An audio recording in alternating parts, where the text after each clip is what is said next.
Кесир. Кыргызда кесир деген сөз бар. Турган турушу менен кесирик экен деп коет. Кесири башынан ашты дейт. Отту теппе, сууга тийбе, кесир болот дейт. О кесирин кежигеңди кескир, суу ичкен кудугуна түкүрүп турганын карабайсыңбы дешкен. Анын бүткөн боюнун баары эле кесир, байкагын дейт. Кесирине кетти эле, эми ошонусу өз башына тийди дейт. Кызматка тура калса эле көп кесир чайкап калчу эле дейт. Менсип, бой көтөрүп, өзүн акылдуу сезип, көп калчу эле дегенди билдирген. Өмүр бою Сагынбайдын манасын жазып өткөн Акмолдо же Ыбрайым Абдрахманов да кезинде чоң манасчы болгон. Бетинен нур төгүлгөн, өтө өңдүү түстүү жигит эл үрккөндө Кытайга кошо кетип, жаза билген сабаты, билиминин аркасы менен жергиликтүү байларга жагып, кара башын тыңбага баштайт. Ошондой күндөрдүн биринде жаштыктын жалыны чулгап, Ыбрайымдын эсин эки кылган махабат оту дүрт этип, жанын койбой, кызматын кылып келген бай уйгурдун токолу менен тамыр болуп, акыры бир күн так ошол сулуу келиндин койнунда суналып жатканда кармалат. Ачууга ууккан уйгура дегенде муустап салгысы келип, анан шорун шорподой кайнатмакчы болуп, колу бутун таңдыртып туруп биттетип таштайт. Эркектик өзөгүнөн ажыраган Ыбрайым бир өксүктү кийинестеп, атаңдын көрайы, көп турган жаш кесимди оозумдан жаңылып манаска тилим тийди эле. Акыры ошол кесиримдин жасасын тартып, өзөксүз калдым. Эми өмүрүмдү манаска сайдым. Башым көргө киргенче манас деп жүрүп өтөйүн деген экен. Айткандай эле ошондон тартып бүтүндөй өмүрүн Сагынбайдын манасын жазып алуу ишине арнап өттү. Ыбрайым Абдрахманов Чагатай тилин да жакшы билген дешет. Ошол Ыбрайым Абдрахманов 1888 жылы Ысык көлдүн жетөгүсүндөгү Чырак айылында туулуп, 1967 жылы Нарындын ат башысындагы Казбек айылында дүйнөдөн кайтып, тирүү кезинде өзүнө өзү салдырган күмбөзүнө коюлган. Мына ушул кесир деген сөз келе калган сайын оюма манасчы Сагынбай түшө берет. Ал тууралуу айтылгандардын баарына кесте өзүм иштеп кеткен, Ала Тоо журналы 92 жылы жарыкка чыгарган Улуу манасчы Сагынбай деген китептен терип алдым. Китепти жазуучу Төлөмүшев Мырзаян агам экөөбүз түзгөн элек. Көз өткөнчө манасчы менен чогуу жүрүп, оозуна манасын жазып алып, Кыргызга Опол тоодо эмгек кылган Акмолдонун же Ыбрайым Абдрахмановдун эскерүүсүндө Сагынбайдын өзгөчө касиети болгондугу. Сагынбай Кыргыздын жөн эле бир манас айтып калган кара сакал абышкасы эмес, калкка касирети тийчү кагындын кан жолун бууган касиеттүү киши болгондугу далай ирет далилденген. Айылдагы малды ылаң каптап, кара башыл жанды тумоо каптап, күн сайын бирден экиден мал жан өлө берип басылбай койгондо, манасчыны алдыртып, малды короого жыйнап туруп Сагынбайга манас айттырганда угуп олтуруп, ырыптай албай ылаң токтоп, ооруп төшөк тартып калган жандар куландан соо сакайып, төрөй албай карабасты болгон катындар аман соо төрөп алган дешет. Болочок манасы 7 жашка чыккандан тартып жанында пайда болгон 7 жаштагы бала аны менен кошо жүрүп, кошо карып, Сагынбай дүйнөдөн кайтканда бирөтөлө көздөн кайын болуп кеткен. Катыны Мария эскерет. Ак селдечен, ак көйнөкчөн бир адам ар дайым Сагынбайдын жанынан чыкпай, олтурса олтуруп, жатса жатып бирге болор эле. Сагынбай кара сакал кезинде ал да кара сакал. Сагынбайдын сакалы буурул болгондо ал да буурул сакал болду эле. Бүйрүм кызып бүлкүлдөп жүрүп бир жолу: "Абышка, жаныңдагы киши ким?" деп сурасам, "О Кудай аткыр, аны эмне кыласың, тим жүр" деп кагып койду. 7 жашымда ошол киши пайда болду. Ошондон баштап эле мага акымдык келди дечиле. Байбичеси Сайнап эскерет. Алишер агасы каза болгондо анын кийинки аялы тирүү эле. Салт боюнча ошону Абышкага нике кыйган. Мария жеңе Сагынбайдын аялы болуп биздин үйгө кошулду. Жеңе аялы кыңкылдаган өтө чойеке, чоюлжуп ыйлаак болчу. Сайна, тиги Марияга теңелбей эле койчу, сен өзүң байбичемсиң деп калар эле. Сагынбай: Мария төрөдү, бирок балдары токтобой чарчап калды. Байбичеси Сайнап эскерет. Токтобой кызы турмушка чыгып көп жашабай каза болуп калды. Атасынын манас айткан өнөрү мына ошол кызында бар болчу. Көшөгө ичинде олтурса, манас айт деп ийинге чоролор чокмор менен сабачу экен. Эс алып калганда сен манас айтпа деп күйөө сурчу экен. Ошентип ал эки кысымды көтөрө албай эртеле өлүп калбадыбы? Андан кийин бурулбуй турмушка чыкты. Бул кызы да манас айтып өтө кыйналды. Оозу көбүктөн көгөрүп, кыйналып жүрүп калса болду. Кой бурул, кыйналбай айта бер деп күйөөсү айтчу, бирок бурулбуйбу? келин болуп жылаңбаш олтурушум жарабайт деп Манас айтпай койгон. Ичине түшүп кетти деп калчу эле тайынем. Эмнеси ичине түшүп кеткенин түшүнчү эмесмин. Көрсө айтпай коюп Манас ичине түшүп кеткен экен. Мына ошондо абышка эки бирдей кызынан айрылып, бир топко чейин Манас айта албай жаман болуп жүрдү. Сагынбай 10 чакты жашка келип калган курагында козу кайтарып жүрсө бир жыгачка чоңдугу кептердей болгон куш келип конот.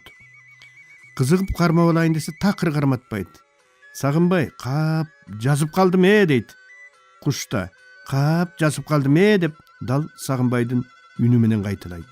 Таң калган Сагынбай Кудая тобо дейт. Куш да Кудая тобо деп учуп кетет. Кечинде куштун окуясын айтса үйүндөгүлөрдүн бири да ишенбей коет. Кийин ал чоң киши болуп, кадимкидей Манас айтып жүргөн күндөрдүн биринде Токмоктун базарына келет. Базардан Ташкенттик бир киши сүйлөй турган тоту куш ап келиптир деген дугат. Сооронбай Манаптын уулу дүр тоту кушту көргөнү Сагынбайды ээрчитип алат. Кирип барары менен тоту куш Сагынбайды карап алып күлөт. Мен бала кезде көргөн тоту ушул окшойт дейт Манасчы. Сагынбай куудулдук менен иши жок, сөздү шашпай айткан, токто, эч качан жалган сүйлөбөгөн адам болгон.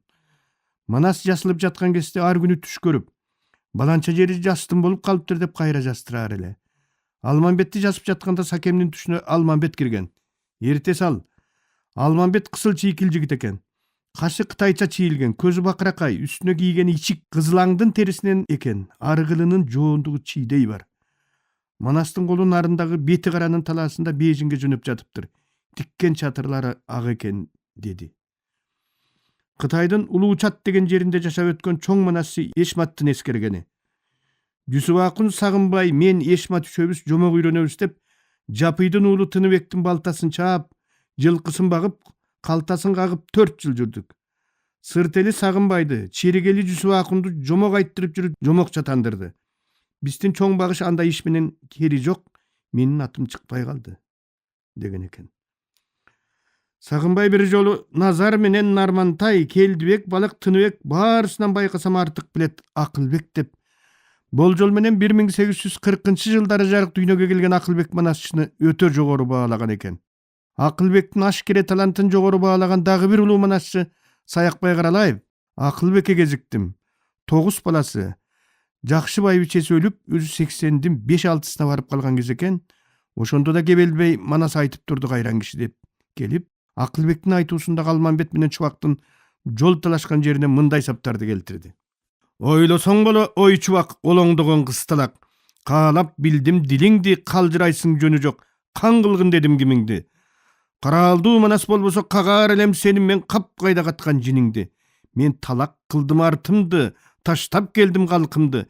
Мен кыйноого салдым уркумду, кыйып келдим журтумду. Жайымдан качып адаштым, жаманыңа жанаштым. Какылдайсың жөнү жок. Кан кыл деп айтып бу сени кандыкты качан талаштым. Карзыңды качан санаттым деген экен. Ыбрайымдын эскерүүсүндө Акылбек Манас эпосун калмак тилинде да айта билген. Акылбек текесте жылкычы болуп жүргөн кезинде Манасты калмактын ичине кирип барып калмакчада айтып жүргөнүн, көлдүк атактуу манасчылардын 7-өөнү тең көрүп калганын, ошолордун эң кыйын Акылбек болгонун айтканы жазылып калган. Сагынбайдын күчтүүлүгү Акылбектен көпталгандыгында. Сагынбай ашта тойдо жар чакырган ырчы да болгон. Кадимки Төкмакын Исмайыл Борончиевдин эскергени. Бир жолу Кочкордогу Сарбагыш элинин бир кадырман адамына аш берип, ашка жарчы кылып Каража Калмырза менен Сагынбайды дайындашат. Калмырза ырдайт: ашка келген калайык, келиптирсиң эртелеп. Бүгүн конок алгын деп урушпагын желкелеп. Сабыр кыла тургула союшмаалы эртерээк. Бүгүн конок алынбайт, эртең аты чабылбайт. Десе Сагынбай: жакшы адамдын пейили жамандыкка малынбайт. Туура сүйлөп иш кылган тууганына таарынбайт. Бүгүн тамырыңды таап жат, кудаң болсо кууп жат, тең түшүң болсо терип жат. Эртең конок алынат, буйрган тамак табылат. Акмайга тоюп аласың, ачкамын деген жаңылат дептир. Ошентип экөө эртеси да жар чакырат. Ошол маалда кандайдыр бир себеп менен Сагынбай бөлүнүп кетип кайра келет. Калмырза жумгалдык бир манапты мактап 10 сом алыптыр. А кезде акча баалуу кези. Бир кой 50 тыйын. 10 сомуң 2 жылкынын баасы.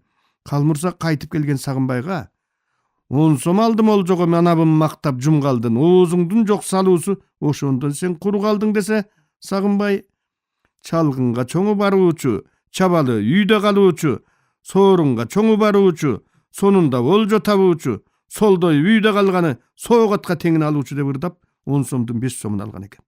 1929 жылдан баштап айылдын чоңдору Сагынбайды кодулай башташат. Байманап тынырчысы 2 аялы бар деген кеп сөз көбөйөт. Сагынбай кой бул жер болбой калды деп Ысык көлдүн күнгөйүндөгү карындашынын жанына катыны Мария, бала чакасы жана 30 чакты жылкысы менен көчүп кетет. Сагынбай 16-жылы Кытай жерине үркүп барып, 17-жылы кайра келип, ат башынын жаңы күч деген айылына. Радио угармандарга түшүнүктүү болуш үчүн айта кетели, кадимки Жолдубай Кайыповдун айылына Черик уруусундагы Кыта туругунун бириникинде туруп калат. Ошол кездеги калк билермандарынын түркөйлүгүнөн улам улуу манасчы бир калам көң үчүн манас айтып, аш ылаңач балдарын баккан күндөрү болот. Ат башынын байманаптары манас семетей десе секирип, жандарына жуутпай, кайдагы немесин каңкылдабасынчы деп тыйып, айттырып уккан эмес. Укмак тургай кадимки Казыбек Казалчынын атасы Мамбет Эмин би Сагынбай манас айтып жаткан бир тойдо эл алдына басып келип, «Сагынбай, сен шарияттан тышкары аңкылдап ырдаганыңды койсоң болбойбу?» деп катуу жемелеген. Манасчы Малабек деген жакыр адамдын жаман тамында 2 аялы, 5 кызы, 1 эркек баласы менен жашап турган. Кытаттын ичин кыштадым, кыздарымдын баарысын суу арча менен ыштадым деп ошондо ырдаган. База Касыбектин атасы Мамбет Эминдин асан чакыртып койгон аты Күчүк болгон. Күчүктүн атасы Ноорузбайдын санжыра айта билген чечендигин, ырчылыгын шабдан жакшы билгендиктен Ноорузбай өлгөндөн кийин баласы Күчүктү болушка 3 жылдай катчы кылып таптап жүрүп, анан бий шайлаткан. Бий болуп, эл бийлей баштаган соң Күчүк өз атынан уялып, бие союп, Күчүк атын Мамбет Эмин кылып өзгөрткөн. Камчы кармап, ат минип, мансап күтсө эле дээринде жогары бир кыргыз көбөт эмеспи. Шабданга таянган Күчүк Күчүк атынан арылып, Мамбет Эминге айланары менен көп кесир чайкап калган. Өзүнчө өргөө көтөртүп, байманаптар менен алыш бериш кылып, айылдын ак карасын тейлеп турган кезинде Мамбет Эмин өз жумушу менен кетип бараткан кишилерди жигиттерине чакыртып алып, «Капырай, Сокурит Бокжала электе кайда аттандыңар? Биякта Мамбет Эмин деген агабыз бар эле. Анын үй жайы бар эле. Качан болсо Кудайы коногума деп жайылып жазылып турган пейили бар эле. Жайыл дасторкону белен эле. Төрү кенен эле. Саламдашып кетпесек чеки болор деп, эси бар инилерим өзүлөрү эле айттырбай келеби деп күтүп турсам, кылоосу түш элек балдарга окшоп кетип баратканыңардан таарынып калбасын деп чакыртпадымбы? Жолоочу арыган менен жол кармак беле, түшкүлө кагылайындар. Кымыз ичип эт жеп, ооз майлап албана шашпай кеткиле деп, үйүнө өзү баштап кирип баратып шымаланган жигиттерине көзүн ымдап койгонун тигилер кайдан билсин? Анан бир чайганамдан кийин чыкса эле кызыл ала болуп муздалган аттар, бири терисин сыйрып, бири ичин жарып, бири шалап-шулап арадан бери устукандап жаткан касапчылар. О, куу тумшуктар, таза куу тердик неме турбайсыңарбы? Атты кантип ушинтип минсин? Айбан малды силер аябасаңар, мен аяп минтип сойдуртуп койдум. Кечинде келип эт жеп кеткиле деп жылмайып, кокус каяш айтып кайышса жигиттерине жинин кактыра сабатып, эр токумун жонуна көтөртүп туруп жолго салмай өнөр, Мамбет Эминдин мансап көптү болгон мезгилинде күчөгөндөшөт. Ушинтип улуу манаска дилин бербей, кесирлик кылып, улуу Сагынбайды көпчүлүктүн көз алдында шагын сындырып тилдеп, жаш баладай кагып силккен Мамбет Эмин 1929 жылы ат башынан чортек боогачы болуштар менен кошо 2 аялы, 1 жашар кызы уулу Казыбек болуп сүргүнгө айдалып, ошол бойдон ат башыга кайтпай калды. Сөөгү кайда калганы белгисиз. Артында Казыбектин казалынан башка анда тукум калган жок. Сагынбай Орозбаковдун манасын эле эмес, анын баскан тургандан бери жазып калтырган Ыбырай Абдрахманов минтип эскерет. 1925-жылдын март айында Сагынбай экөөбүздү Ташкентке Илим Изилдөө институту чакыртып барып 10 күн турдук. Ташкентте Арабаев Ишеналы, Сыдыков Абдыкерим, Тыныстанов Касым, Токпаев Турдалы, Тойчунов Ыбырай бар экен. Булар Сагынбайдан манас айттырып, же кара сөз айттырып бир да угушпады. Сагынбай жолдо келатканда мага, эми чоңдор абдан айттырып сынды айтко. Кайсыл жерден айтсам, жакшы айтсам экен деп аябай толкундап, тынбай айтып келген эле. Жаш чоңдор болуп толуп турган кез экен. Ишеналы Арабаев Сагынбайды каардап, иттин тесеги дары десе дарыянын башына чыгат деген рас го. Сагынбай, билген манасыңды тез жаздырып бүтпөйсүңбү? Болбосо сотко беребиз, деди. Касым Тыныстанов, Саке сиздин жастырган манасыңыз өзбекче болуп калыптыр. Анан жууду бетини, акка буруп ниетини, анан жууду колуну. Ушу жашка келгиче арстан манас жаш бала көрбөгөн мындай жолуну. Саке сиздин манасыңыз 4 жолдон уйкашпай, 5, 6, 7 болуп уйкашыптыр деди. Анда Сагынбай, мен башынан бери айтып келаткан сөздөрүмдү 4 жолдон уйкаштырганда кедейленип калбайбы деп жооп берди. Сагынбай катуу ызаланды. Бул ким деген өзү, кайсы элден болот деп сурады. Мен көлдүк саяк дегенимде Сагынбай, мен дегеле көлдүктөн жакшылык көргөн эмесмин. Мени сарбагыш деп, ормондон берки кекти кектеп жаткан го, деди. Сагынбайдын капа болгонун Сыдыков Абдыкерим сезип, кой Саке, эмки балдарга сиз таарынбаңыз деп экөөбүздү үйүнө алып келип кондуруп, көңүлүбүздү жайламыш болду. Ушул жерден чегинүү жасап Сагынбайдын манасындагы бетини, ниетини, колуну, жолуну деген сөздөрдүн өзбектик эме эле кыргыз сөздөр экендигин же бөлөк бөтөн тилден кирбей эле байыркы кыргыз кыпчак тилинде кезелтен бери айтылып келаткан, сүйлөнүп келаткан өз сөзүбүз экендигин, бул сөздөрдү эне тилин чала билген азыркы кыргыздардын акыркы мууну унутуп салганын эсине сала кетпесек болбос. Мындай мисалдар Сагынбайдын манасында арбын кестешет. Мисалы далил келтирели. Сагынбайдын манасынын 344 бетинде ачкасынан оболу ат союп ишти каныны, кетүүчү жолун биз тосуп кетирдик минтип саныны, алдарын өзү билген соң өздөрү кыйды жаныны дейт. 355 бетте көрүп жүрсүң өзүңөр көкөнөр көлүнү, адам арам өлгөндөй көбү шамы чөлүнү, тегеренип келдиңер темир ноор көлүнү, текши көрүп келдиңер текшигердин чөлүнү дейт. 836 бетте ырчылар айтып ырыны адам алып билгисиз алоокенин сырыны, акыл жетип болжогус аңгеме кылган чырыны, кайдан таап айтайын калп кошулбай чыныны деген сөздөр бар. Ибраим Абдрахманов эскерет. Сагынбай экөөбүз кыйла кагуу жеп алып, кайта келип Кочкордо Сагынбайдын үйүнөн чоң казатты жастык. Сагынбай баштагыдай көөндөнбөй, Ташкенттен алган жараат айыкпай, мен жалынып жалбарып, ар жак бир жагына чыгып атып араң айттырып жаздым. 1926 жылы Манасты жазып бүттүк. Сакем чоң казаттын урушун, Манастын өлүмүн эң тар жаздырды. Мен канчалык жабышып айтсам да менин билгеним ушул деп болбой койду. Сагынбайдын семетеи эң башкача кызык эле, жазылбаган бойдон өзү менен кошо кетти. 1930 жылы май айында Сагынбай дүйнөдөн кайтты. Алыкул Осмонов жазат. Ал кездеги тайк адамдар, жек көрүндү улутчулдар Манасты жазып алуу ишине маани беришкен эмес. Сагынбайга жардам берүүнүн ордуна сен саяксың, андыктан Манасыңды өрттөп салабыз деп уулашкан. Улуу Манасчы ага карабастан ак молдону ээрчитип алып, Манасын 4 жыл бою жаздырган. Ал эч кандай эмгек акыда, калем акыда алган эмес. Манасын жастырып жатып Ыбырайымга, азыркыбызга кейбейли, кийинки укум тукумубуз үчүн кейли. Жүр нарыга салбай жакшылап айтып, жакшылап жасалы. Булар билбесе кийинки калыс өспүрүмдөр билип, бизге рахмат айтып, ыраазы болор деген экен. Сагынбай эл чогулуп көп бирерине көзү жетсе, укмуштай кызып төгүп айтаар эле. Бир эле окуяны ар бир айтканда бир калыпта кылбай, башкача айтыш анын өз ыктыярында болгон. Сагынбай толугунан келген, тегерек, кызыл жүстүү, тиштери кашкайган раңдуу, ырдаганда тиштери кашкайып турган киши эле. Сагынбай ырдаганда үнүн ар кандай кубултуп жиберчү. Көөдөнү кенен, үнү кубаттуу болчу. Сагынбай Манас айтканда алдына сармайдан аякка куйдуруп коюп айтаар эле.